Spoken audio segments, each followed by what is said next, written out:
Hey, and welcome to my 99 firemaking guide. You may be wondering what firemaking is. So, in order for me to explain this, we have to go back. I mean, really go back. Right about to the time of the Neanderthals. And they were the ones who. Nah, I'm joking. But firemaking is basically one of the coolest emotes and capes out there. So, you're going to need a woodcutting axe and a tinderbox. For those who don't know where to get a tinderbox, whether you're playing a Iron Man or you're new to the game. Right, and now we are at Draenor Village. Best way to get here is from Lumbridge, Falador, or Rennington. It's entirely up to you how you decide to get here. You can also get here from Barbarian Village, which is west of Varrock, and you can just run at the back of the village, but we're going to go from Draenor because I had a glory. So just keep running north past the rooftop course, just keep running north. You'll come across a dead tree that will attack you, but it's the only one, so it's fine. And it never does any more than like 1 HP, so it's fine if it does hit you. You got a whole bunch of dead trees around here as well that you can chop, and they count as normal logs, so it might be a good idea to stay around here and just get an inventory full of logs. As soon as you're in through the manor, make your way up the first flight of stairs and then the second flight of stairs. And then the box will be just behind the lab table. So go through the door, and behind the lab table is the box. There it is. Here's just the pricing of some of the logs. You see the magic logs are really expensive. Maples are only 9, so I'll try and stack up on them as much as possible. If you're not going to cut them, obviously. If you're an Iron Man, then you need to go out there and cut them. From levels 1 to 15, you're going to be doing normal logs. You need 61. They give you 40 XP per log you burn, and this should take no more than 3 minutes from level 1 to 15.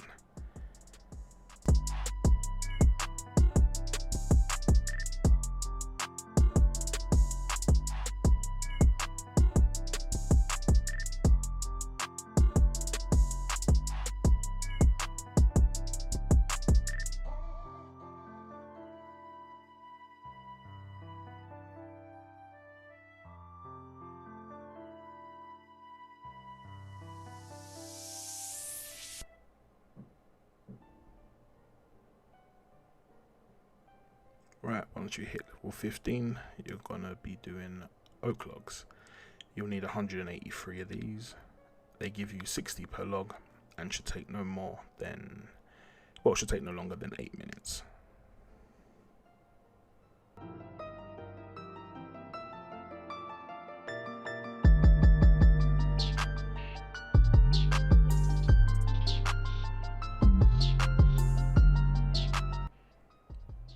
Once you reach level 30, you're going to be using willow logs. These give you 90 per log that you burn, and you need 101, and this should take no longer than 5 minutes. If you're a free-to-play player, then you'll need to burn these all the way to 99 if that's what you wish to do, but as a member, you only need to do this till you're level 35. And Draenor is the best place to cut willows. Next, you're going to use teak logs. Teak logs can be kind of expensive. It depends on how the exchange is, but you're going to want to basically burn 395 of them, and it should take you no longer than 10 minutes to complete.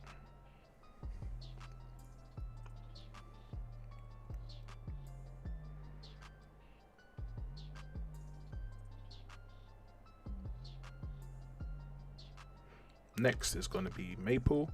I said maple is very cheap at the moment, so as of the making of this video, so it is highly sought after that you buy as many as you can if that's what you choose to do, or you can cut them from Camelot. So from 45 to 60, you're going to need 1,553. They give you 135 per log, and it should take you no more than an hour to get from level 45 to level 60. From level 60 to 90, you're going to want to do U logs. You're going to need a whopping 25,050, and they give you 202.5 XP every log that you burn, and it should take you 18 hours to complete that. You can, of course, do maple or willow in between if you wanted to, but this would vary on your XP per hour, and yeah, it's just best to use to be honest. Then lastly, from level 90 to 99, you're going to want to do redwood logs. You're going to need another whopping 21,966. They give you 350 XP per log and should take you no more than 15 hours. Again, they're quite pricey, not as pricey as magic logs, but again, it's entirely up to you. Now, I'm pretty sure I can hear you all going, wow, that's really costly, and I don't know, is there anything else that we can do? There has got to be a better way, and there is, Kevin. Winter Todd. Winter Todd is a very fun game. If you don't know how to get there, here's a map. You can use the fairy rings if you have got fairy rings. If not, use the games necklace. And we're all here for the crate. The crate is the most important thing why we're here, basically. Inside the crate is a picture of what you can get: Dragon Axe, Pyro's outfit, or the Phoenix pet. And Jotix still refuses to give me the pet. We want the pet. But anyway, the Pyromancer outfit is pretty cool. You also get a chance of getting the Tome of Fire book. You need to use burnt pages with that, which I'm going to show you in the picture below. Yeah, the Winter Todd game is fun, but you have to concentrate quite a bit on it. As a low level, it's not that bad, but as you get sort of a high level, it can be a bit of a headache, to be honest.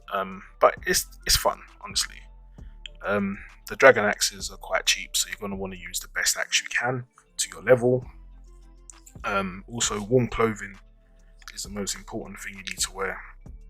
So I'm going to leave a link in the description below, so you can see exactly where you can get the clothing that you need, or the clothing that you can make.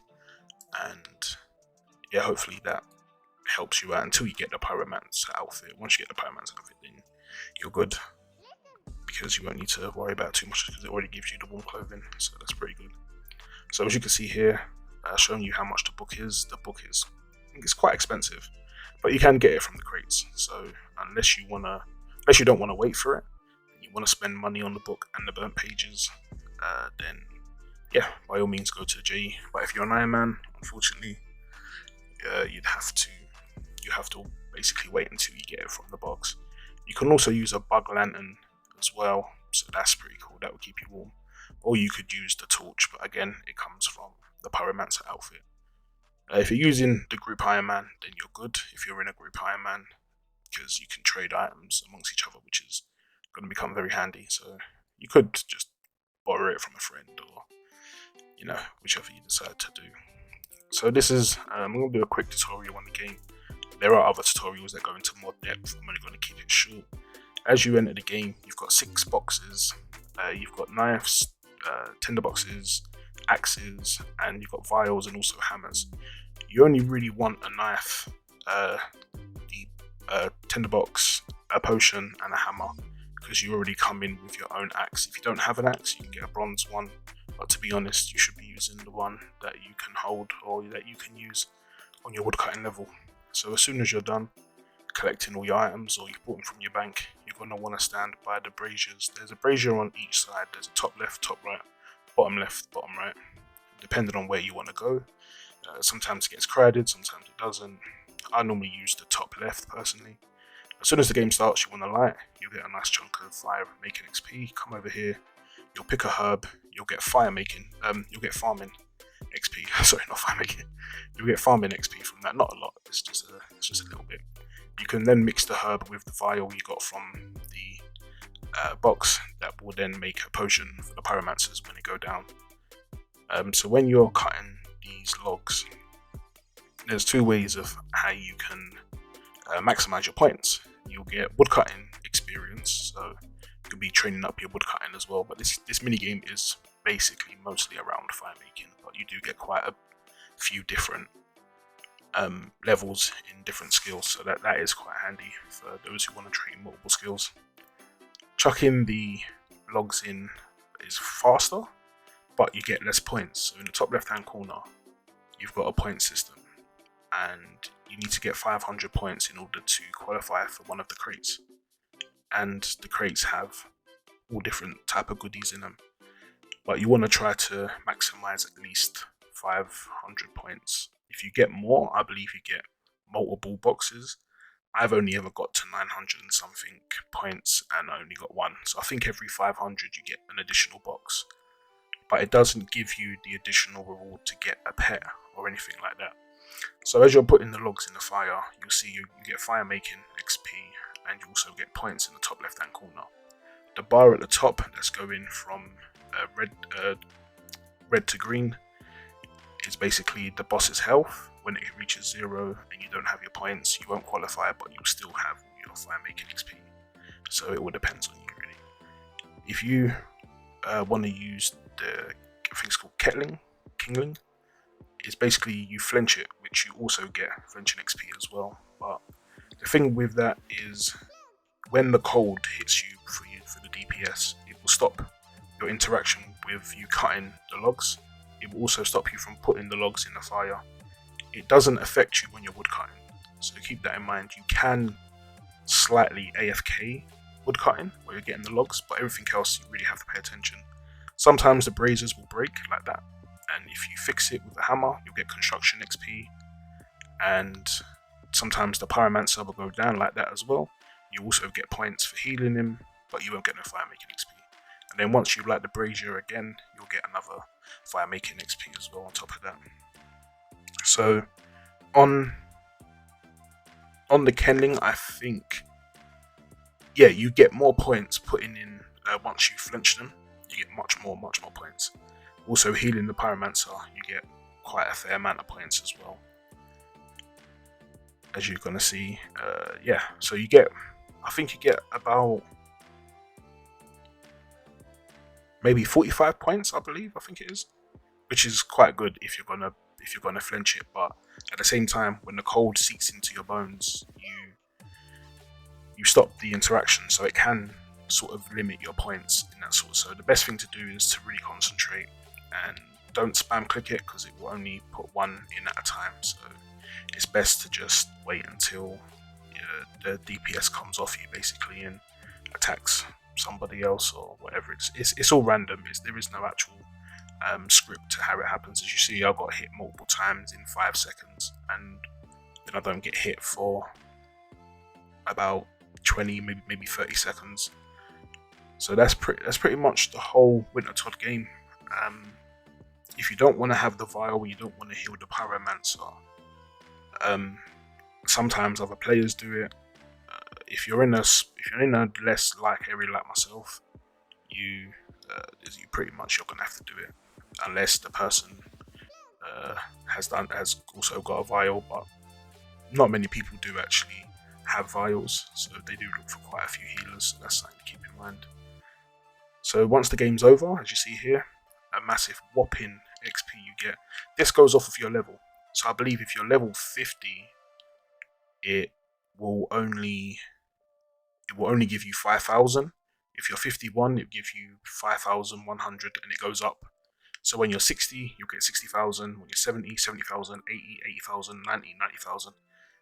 And yeah, this is the fastest way to get up to 99. This is how I did it, and I still don't have the Phoenix pet. You can also put the boxes in your bank as well, so you can open them in multiple boxes. So I think you can open up like 14 at a time, because you have to have the space as well. So that's another thing that you need to keep in mind as well. But apart from that, that's all I really have to teach you about fire making. Yeah, if you found this useful, then let me know. Have a good one.